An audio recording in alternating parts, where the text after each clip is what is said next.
Praise the Lord. கர்த்தர் நல்லவர். இந்த காலை வேளையிலும் கூட உங்களை வாழ்த்துகிறேன். இந்த நாளிலும் கூட வேதவசனம் சொல்லுகிறது, சங்கீதம் 91 அதனுடைய 15வது வசனத்திலே பிற்பகுதி சொல்கிறது, ஆபத்திலே நான் அவனோடு இருந்து அவனை தப்புவிப்பேன் என்று சொல்லி. இன்னைக்கு ஆபத்து காலம் வரும்போது அநேகர் நம்மளை விட்டு விலகி மாறலாம். ஆபத்து வரும்போது கண்டுகொள்ளாமல் போகலாம். பிரச்சனைகள் வரும்போது நம்மளை உதாசீனப்படுத்தலாம். ஆனால் கர்த்தருடைய வேதம் சொல்லுகிறது, கர்த்தரானவர் ஆபத்திலே நம்மளோடு கூட இருப்பார் என்று சொல்லி.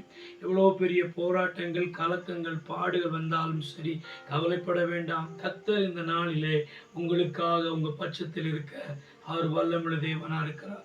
ஆபத்தில் உங்களை தப்புவித்து கனப்படுத்த அவர் போதுமானவராக இருக்கிறார். இந்த தேவனை நம்புவோம், தேவ சமூகத்தில் காத்திருப்போம். கண்களை மூடி பரலோக தேவனே, பரிசுத்த ஆவியானவர், இந்த நாளுக்காக ஸ்தோத்திரம் பண்ணி செபிக்கிறோம். ஆபத்திலே உங்களோடு இருப்பேன் என்று சொன்ன வாக்குத்தத்தங்கள் வீணாய் போகாதபடி ஒவ்வொருவரையும் பலப்படுத்துங்க, பாதுகாத்துக் கொள்ளும். நன்மை நான் நிரப்புங்க, பொறுப்படுத்திக் கொள்ளுங்க. இயேசுவின் நாமத்தில் செபிக்கிறோம் நல்ல பிதாவே. ஆமென், ஆமென், ஆமென். God bless you. God bless you.